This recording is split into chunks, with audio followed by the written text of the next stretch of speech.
Welcome to Torah Smash, the podcast for nerdy Jews, where our lives of Jewish learning collide with our love of nerd culture. In each episode, we discuss what we lovingly call a Torah Smash, which we have defined as a beautiful collision of one thing from the world of Judaism with another from nerd culture. I am RDY, and joining me today are Barack Malkin. Ethan Lane Miller. so good to see you guys again. We are going to discuss video games is what I put in our little communication chart.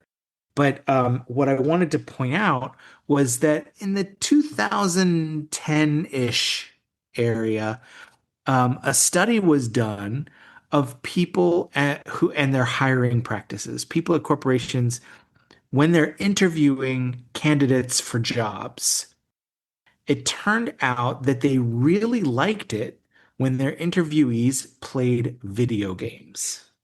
What? Any idea why? Right. Problem solving? I mean, you're not far off. And of course, it's not the people who play 16 hours a day, but the people who would play for an hour to take a break after they're done for the day. Partly problem solving, but specifically when a person who plays video games sees the big red letters come up on the screen that say game over. They try again. Yeah, they try again. They know that they're defeated, but they just start again. I love that. And that attitude of failing and trying again is quite an asset for people working in the corporate world. Yeah. I've noticed that. I know we're not at the Smash yet. I've noticed that a lot with my older son. We play a lot of board games in my house, and he really has such a good grasp on the idea of just having a good time. Yeah. And instead of like, yes, he tries to strategize and wants to know the best way to win, but at the end of the day, when the game is done, he's just happy we had a good time. It's really a lot. He doesn't get upset when I win or he wins or somebody else wins. It is just about enjoying the game. Are y'all familiar with a game called EVE Online? No. It is a space-based multi, MMO RPG, so a massive multiplayer online role-playing game. And it is so complex with in-game professions that some people are able to make it their actual real job. Huh. Yeah. So more than 16 hours a day that RDY was joking about. Wait, how do they how do they monetize it? There's an in-game currency that has like they can I mean honestly I don't know. There's some great stories of, after the podcast I'm going to teams you an article about somebody who like stole a bunch of money from EVE Online. But that's theft. That's not That's not a career. Well, for some people it's a career. It could be a career. I'm not here shaming people. Yeah, I am happy to shame the thieves. Yes. I would say if you are breaking one of the Big Ten, I will shame you and I will not feel. So this idea of starting over, when I was thinking about the smash for it, I was thinking of one thing in particular in the Jewish world. And then I realized that there are a lot of things in the Jewish world where we are just starting over. So what's the smash? Noah's flood. That was what I thought of. That's exactly what I thought of. But that happens once. That happens once. Game over happens all again and again and again and again. I don't think that's a problem for me. And I don't think that it only happens once, even to God. Because midrashically, the very beginning of the Torah is not the first of the beginnings. It's the beginning that was successful. I have another one. If we're going to keep going with more, I'd say when Jonah finally goes to the town of Nineveh, Yes. and tells them you've got to stop your ways or else game over, and they stop their ways. No game over. Yeah.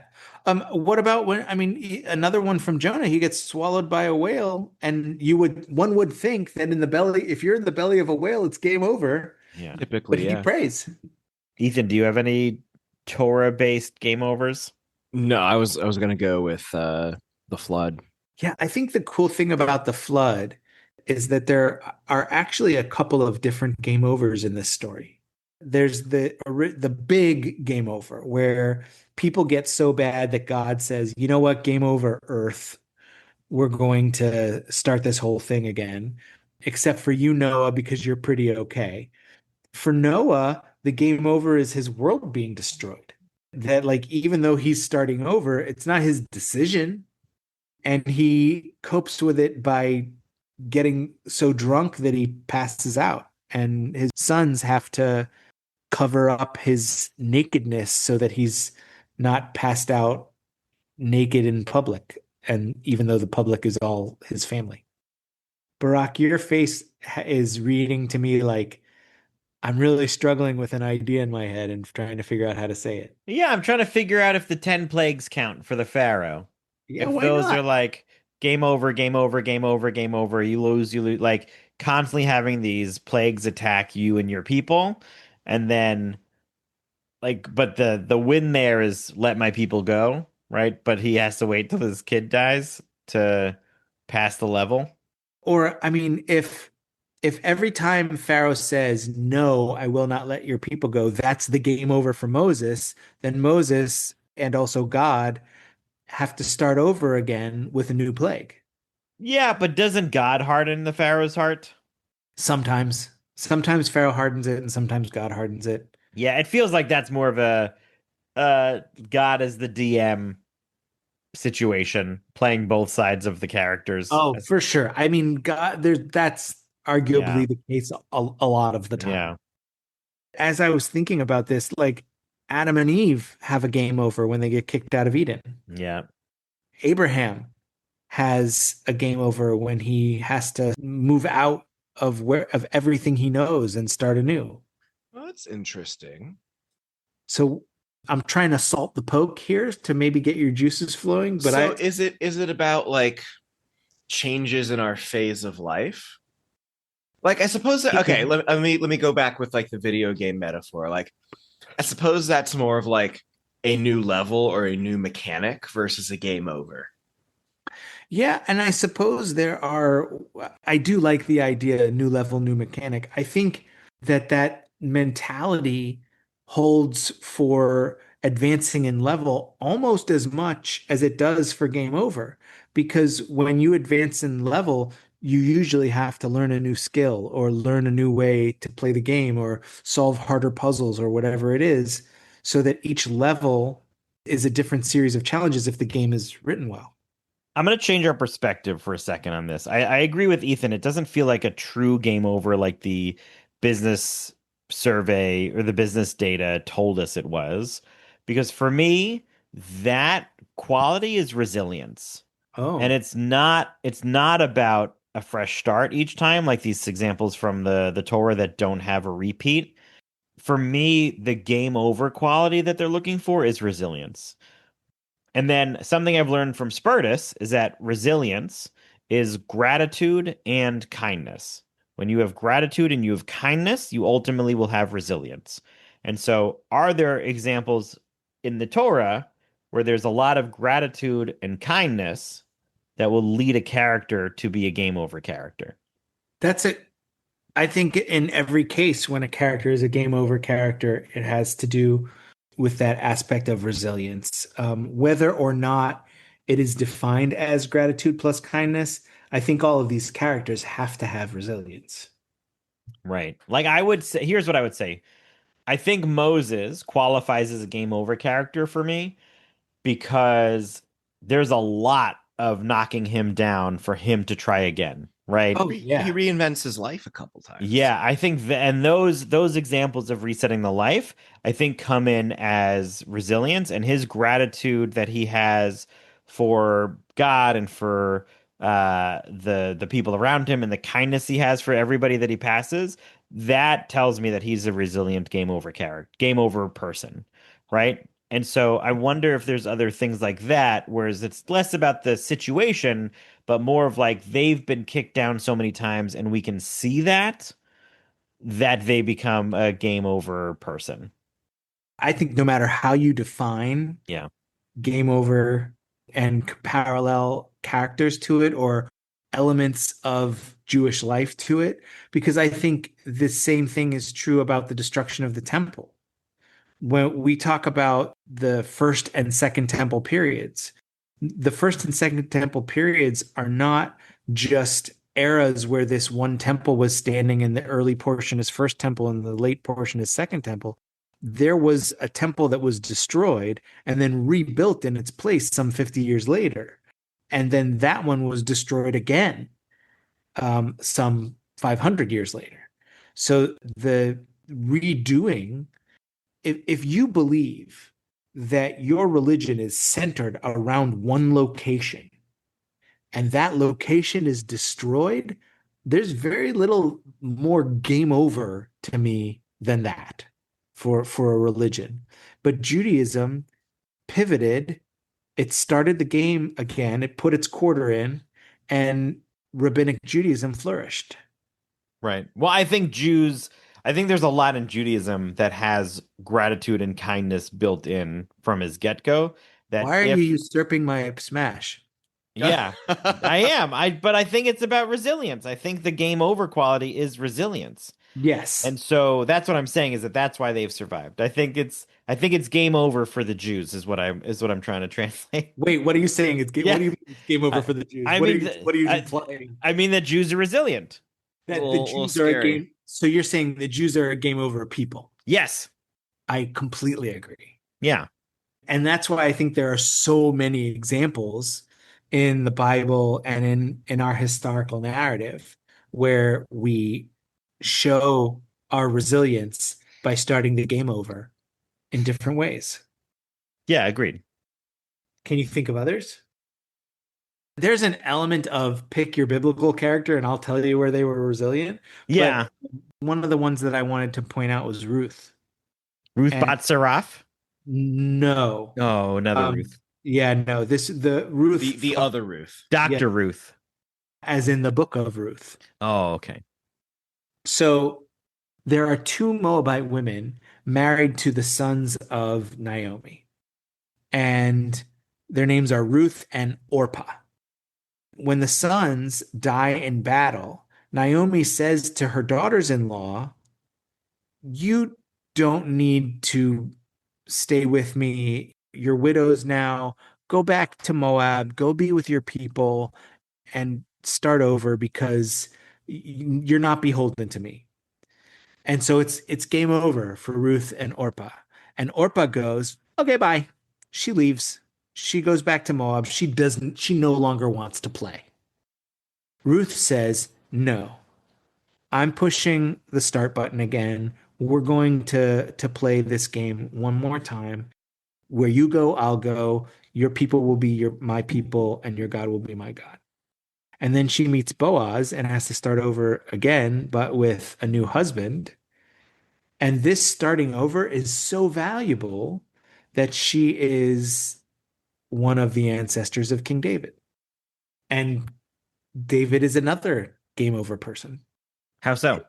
His resilience, he starts out as a shepherd and then has this moment where he's not really supposed to be where he is. He's just kind of bringing supplies to his brothers who are on the battlefield, and he says something stupid. He's like, "Ha ha, these guys, I could take this giant out with my sling." And he's only talking smack, but the word gets back to the king that he's talking smack, and the king goes, "Okay, you shepherd boy, go down there and fight Goliath." And he does. He had the opportunity to say, "I was just kidding," but he uses his resilience, his game over moment, and fights the boss and wins. I keep coming back to the idea of Adam and Eve and their game over moment. And it's both like the ultimate game over and the ultimate success because they, in the story of the Torah, helped spawn humanity. We don't have to ask too many questions about how it happened, but the story is we can all trace ourselves back to Adam and Eve. Mhm. Like you've done pretty well for yourself for a game over, I'd say, all things considered, if you could do that. Isn't that really the goal of any game over moment, to get to do better than you did the last time you tried? Well, let me maybe throw a wrench into this. Are they playing the same game that second go through? I think it depends on how close you want to look at it. If Okay. you want to look really close, then no, because the first game is in the Garden of Eden and the second is out. But if you back up a little bit, the game is living a life. Ethan's pondering. Yeah. I don't know. Are there, let me ask, so aside from this video game over quality that business people look for, apparently, what other, At least did 15. at least did, right? Let me ask you this. What other video game qualities do you think y'all have that translate well into your life? Oh, I have? Like us? Yeah. Oh man. Um Creativity. There was one game I played. I don't even remember the name, but I was in some sort of like bomber aircraft thing going against like this tank. And traditionally, it's kind of like a rock, paper, scissors sort of thing. Like my thing would beat his, but he was like something like 15 to 20 levels higher than me, some sort of PvP tournament. And everyone in the chat was like, all right, let's just get through this round so that, like this noob can like, get on out. And we were on like this floating platform, and I was so he disrespected me so much he didn't even move from the platform. But what I realized was I could spin around the platform and have big sections where I'd like dive underneath and come back up, drop bombs, and then dive underneath. And the timing was perfect that I would come back up and I'd have reloaded, and I beat him. And when I tell you the chat was silent for like a good 5 seconds afterwards, it was a good feeling. It's been like, yeah, I had a moment of brilliance. The next guy did not disrespect me. He took off and beat me fair and square. Ugh. It was nice to like be respected in that way. Nice. That's awesome. great. I've been playing a lot of VR games, and one of the games I really like is called Racket Club. And you play, it's basically a modified racquetball game where like instead of being in a fully enclosed box, you're in like a half box, so you can hit the ball out of bounds. And I had been playing against the computer, and I got to the point where I could beat the most difficult of its AI bots, with relative consistency. So then I went to start finding random other human players, because you can either play the bots or you can go out into a public area and play other people who are on the VR system. And I got obliterated every time, because the skills that a person has are just so above and beyond what they can manufacture in their bots that I had not developed as a player the way these people had. Oh, that's fascinating. Yeah, it was amazing. So I found some friends who were at my level and was able to play better that way. But it Yeah, was I think it's because, are you calling them AI or bots? They're really just NPCs, I think, at that point, of like very basic programming. It's not really learning from you as much. And totally not therefore, learning from right. So you. the difference of when I play with friends, you can understand their style, you get to know what they're going to do or how they might play, and then you could use that to your advantage. Whereas the computer has no way of tracking your personality or your strategy. Right. Plus the computer doesn't get tired. So Yeah. whereas like with a human, you play to one side, then you play the other side, then you play to one side, and then you play the Yeah. other side, and they get a little tired going back and forth until they mess up. But with a bot, that just doesn't happen. Are you literally running back and forth across your apartment when you do this? Yeah, I mean you get a space of about 5 by 5. Yes. So yeah, you're I That's mean not it's small. 3 steps, but Yeah. it's 3 steps while you're trying to rebound a ball. Yeah. That's fun. That's cool. It's a fun game. How about you, Barack? I, in my life, I'm very analytical, very thought process type C personality. When I play games, I tend to love the chaos of it. And so what I really like that it helps me with, I think, is that I will often just make split time decisions when I'm playing a game. And the game over mechanic allows me, if it's the wrong choice and I die, to go back and try again. But it allows me to have the headspace of not overthinking it and to just try this thing once. let's try this and maybe this will work. And if not, like I'll have to be creative if it doesn't go the way I want it to. But that flexibility of not needing to overanalyze is very helpful for me as somebody who needs to overanalyze regularly. It helps balance me out, I think. That's really Nice. cool. I think, Brock, you brought up board games as well. Yeah, And let's talk board games. there's a similar element when you're but it's not as quick. Where with a video game you might play for 2 minutes before you get your first game over, but a board game you play to its conclusion, and one of the in theory for your typical board game you play to its conclusion, and one of the people around the table has won, and everyone else has lost. Yeah. And of course there are exceptions with cooperative board games and the like, and sometimes it's fun just to make one particular person lose whether or not you win. Oh, there's somebody I play with I said too loudly, but he his strategy is to win. And so what he does is he just plays everybody against each other, like except for him. And so he'll be like, "Oh, hey, Ethan's trying to get 3 of those things. Let's make sure he doesn't get 3 of those things." But then it's on Ethan's turn. He's be like, "Ethan, RDY is trying to get that other thing that you're not working for. You should take that one so he can't get it." And we're like, "But what about you, man? What about?" He's like, the object is for other people not to win. So like, I'm making sure that it's less about him finding the best strategy for himself and more about sabotaging other people's strategies. I Fascinating. am. Yeah. This concept is explained to me as player-defined victory conditions, Oh, I like it. where if someone really bluntly pisses me off in a game, my player-defined victory condition might be, I'm gonna mess with them and they're not gonna win. I'm not gonna win for sure, but I'm gonna make sure they don't. No, that guy's strategy is winning by making sure other people don't win. There's a group of people who I would play board games with regularly in California. And at one point, one of them said, "Oh my God, David didn't win." And I never thought that I won more than typical person, but they did. And then after that moment, I realized that all the other players around the table were primarily trying to win, but a very close second making sure I didn't win, which does make the game harder for the person they're trying not to make win, but also a little more fun because it's more challenging. I like that.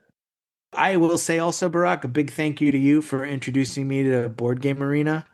Not Yeah. not a sponsor. I wish. Hey, Board Game Arena, if you're listening, please. That's amazing. Yeah, Yeah. all of Board Game Arena is listening right now. But it's a great way to learn games that I like or don't like and know what I'm going to keep playing again and Yeah. which games I'm going to get a game over and go, you know what, that one's not for me. Yeah, no, I love exploring new games. In fact, hold on one second. So as of today, for this year, I have learned 211 new games that I've never played before. Wow. And a lot of that is thanks to Board Game Arena. There's so much stuff on there. This feels like I think I'm at about like 8, which is a lot for me. yeah. I had a goal this year of playing 200 new games in the year. And the fact that it's July and I've broken that goal is very exciting for me. Pretty motivated there. Yeah, it's good Yeah, stuff. but maybe you should get some work done, dude. I get work done. It's all turn based. I'm just teasing. Yeah. Thinking of other going back to game over moments, I think about a lot of moments in Jewish history, especially in the last 100 years. But even before that, like in the 1600s, the Chelmniki massacres, the pogroms in Ukraine and Poland, where survivors reestablished communities and rebuilt scholarship and basically redefined the Hasidic movement. And I mean, the establishment of the state of Israel after one of the biggest game over moments for the Jewish people in the Holocaust. Yeah, I'd say we're less the chosen people and more the game over people. Ooh, I like that. Oh, I like that a man. lot. Because when we're the chosen people, my first thought is, God, can you please choose someone else once in a while? So at least the game over is like, I get it.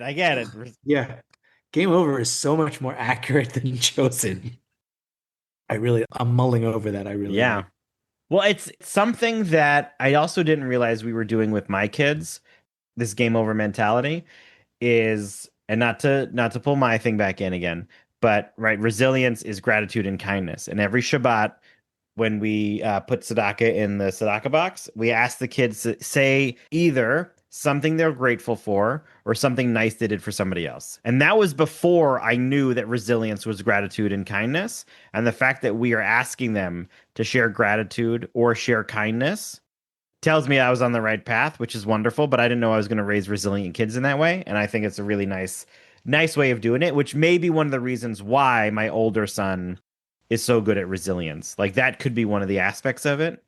My younger one is getting there, but my younger one is 4. So time. I do think those two kids are really lucky to have the two of you as parents. Oh, I think the conscientious child raising that you both do as educators and as the kind people that you are, you're either going to raise some amazing leaders or total psychopaths. total psychopaths. No, If they resist you. Right, totally resilient. Nice rebellious empire coming against us. It really comes down to the mentality that I'm not trying. I think I've said this before, maybe a long time ago, but I'm not trying to raise a happy kid. I'm trying to raise a good person. And that's really the driving mentality for me. And so this game over moment of constantly not getting bogged down by the loss is huge. And I totally understand why managers want to see that, because when somebody does something wrong, there's so many people in my life I've seen this happen to, where something bad happens and you just shut down and All the time. and you can't continue forward without heavy interjection. It's rough. That's hard. That's hard for a manager to take on. Whereas if you have a staff person or somebody in your team who something wrong happens and they go, huh, what did I do there that I have to change? Oh, there it is. Let me change that. It's such a different environment, such a healthier environment. It's that, and it's that attitude that makes me, when I get rejected from an interview, and in the position that I'm in, I'm interviewing just about every year. So when I'm interviewing for a position and I don't get it, I typically write to them and say, "Hey, what could I improve on that I did or didn't do that you're looking for?" And most of the time they just go, "No, no, no, you're fine." But every once in a while, I will get a critique that is really valuable for future interviewing. In fact, I was just interviewing other people, which maybe is subconsciously why I thought of this. We're interviewing for a High Holy Day cantor position because we have one cantor, 2 rabbis, and 2 locations for the High Holy Days, so we need some extra help. And 2 of the candidates that we said no to wrote back and said, "What can I do to be better?" And I'm like, "I love this question, but to really be honest, here's the reason. And it's not about what you did or didn't do. It's just differences in people." Yeah. That's also the hardest part with interview stuff, is not taking it personally. So it's a lot of the times they're not choosing you. They're choosing somebody else. And it's hard to take it personally because it feels like when they choose somebody else, they're purposely not choosing you. But a lot of the times that's not the case. And it's just really hard to get out of that mentality, especially when you're applying and applying and applying. Yeah, one of the answers that I got when I said, "What is it that had you not choose me?" And they said it was all of your pop culture references and your sense of humor. And I was like, "Wait a second. So you then just you don't weren't like the right fit for them." Exactly. Exactly. I was like, "Oh, you just don't want me," which is great because you figured that out and I'm not changing me. So Yeah. win-win. What? They didn't want your pop culture references? You know, not every congregation enjoys the lightness. Some people like a little more of a serious tone. And while I take my job seriously, I don't take myself seriously. And I think it's apparent every time I'm speaking publicly. Good. Uh, Don't pick. That was a poor choice for you. I'm glad they didn't pick you. You know yeah, what? You would have been miserable. Me I would. too. You probably, you know what you'd have done? You'd have hid in the shadows and like done subtle tips and nods to pop culture without being in, like you'd be at the community Seder and be like, "Can you pass the spoon?" I think I think subtlety is not one of my skill sets. Oh, sure. Yeah. What about you, Ethan? What ways does game over impact you positively? Pushes you to consider things from another perspective, Yeah. pushes you to evaluate yourself and your methods and your tactics. Can you share a game over moment that you've had? Um, this is such a random thing, but when I did debate in middle school, my very first year, every tournament I got paired against this one gal, and I lost every single round with her. Mm. And near the end, I remember she made a comment, and it was meant very positively. She's like, I've really seen you get better as you go. And obviously, it had some sort of impact because I remember it. Like, it's still like Yeah. vague, hazy memory, but I just remember I was like, every time I was like, why do they keep pairing me up? And it's just luck of the draw that every tournament I was paired up against her. And by the end of it, I also felt it too. Like I was able to go toe to toe with her much better, even though I still lost that last time. Yeah, that's improving. And I think that is an element of resilience, even if you never save the princess or get your car across the line in first place, trying again, that's still resilience. I'm going to go into sports for a second. I'm so sorry. Listeners, please, I'm so sorry. I just want you to know from my heart, please accept this. I remember there was a point when I played a lot of soccer and baseball when I was younger, and then I just switched over to a lot of soccer. But at the end of the game, you always line up and you go, good game, good game, good game, good game. And I, as a kid, totally fine. I was like, yeah, good game, good game. Like I had that resilience because I loved playing video games and it did not matter. Like I didn't care that I lost. And I liked the concept of like, hey, these are people that you should just be friendly with. Like it doesn't matter.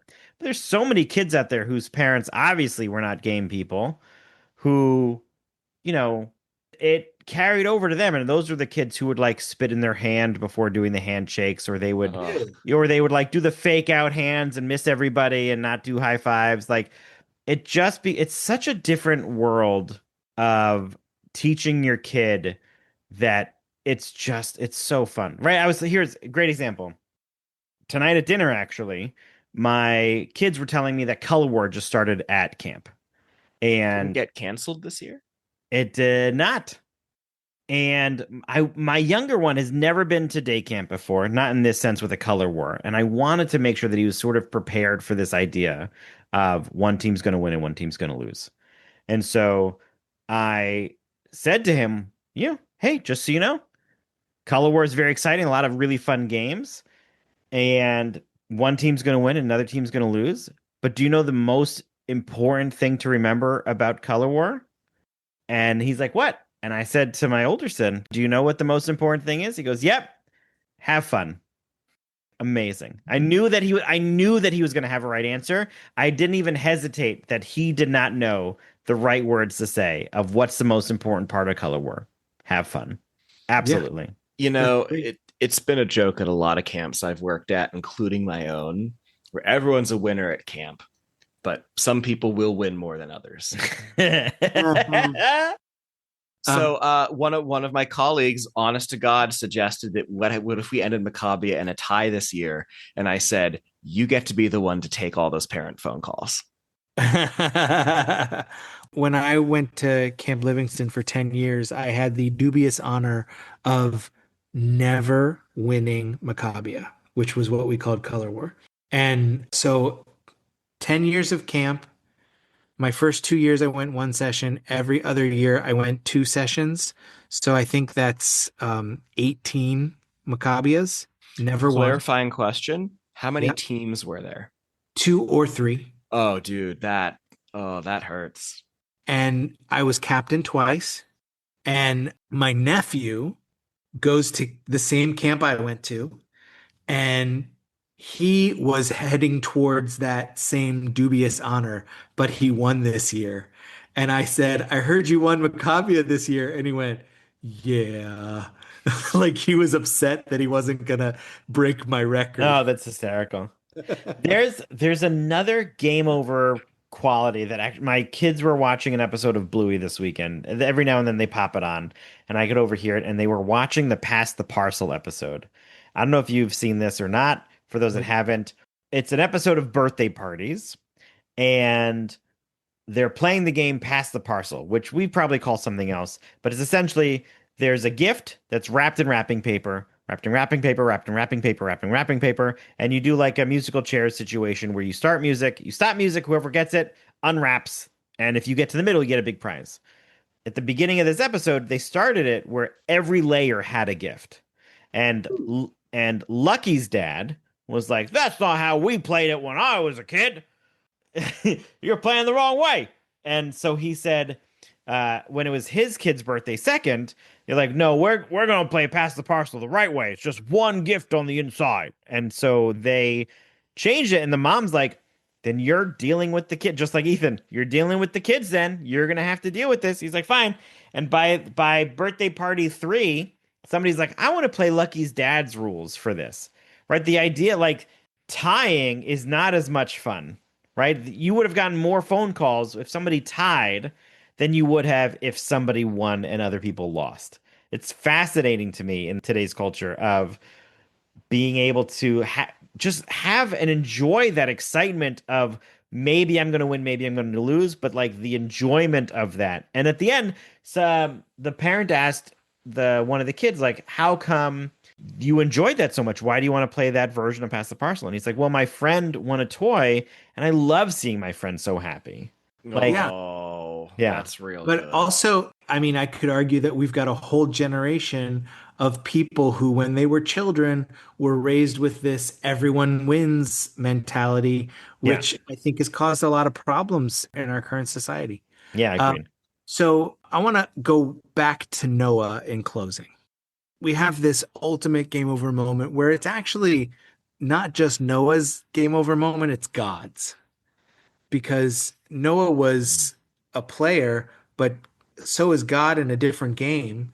And God's game is trying to make a good world, and God loses, and people are terrible.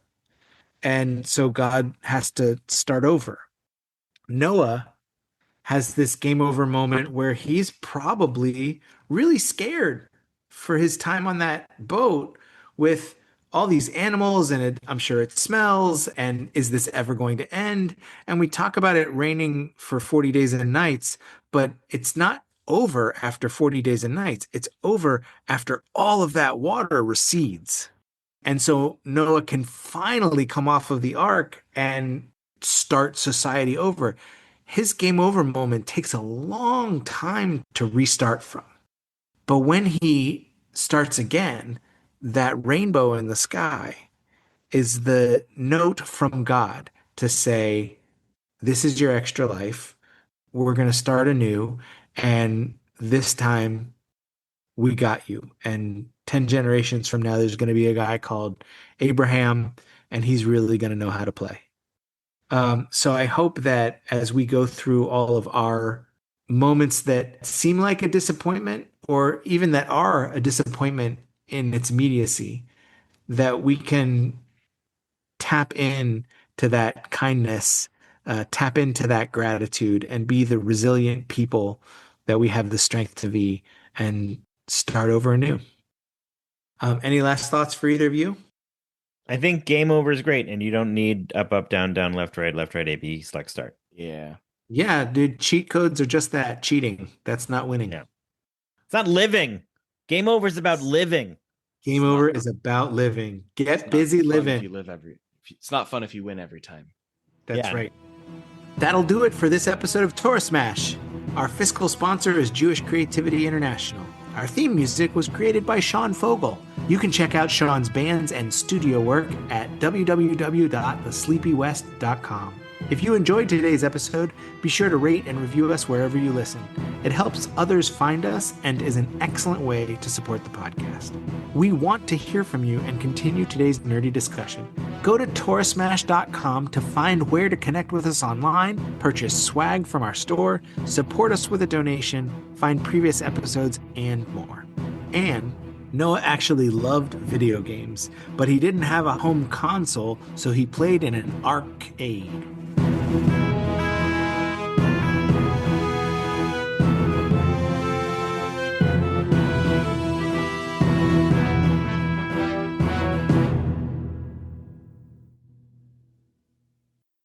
Oh my god, what do you call the Difficulty setting what do you Level? call bot? AI.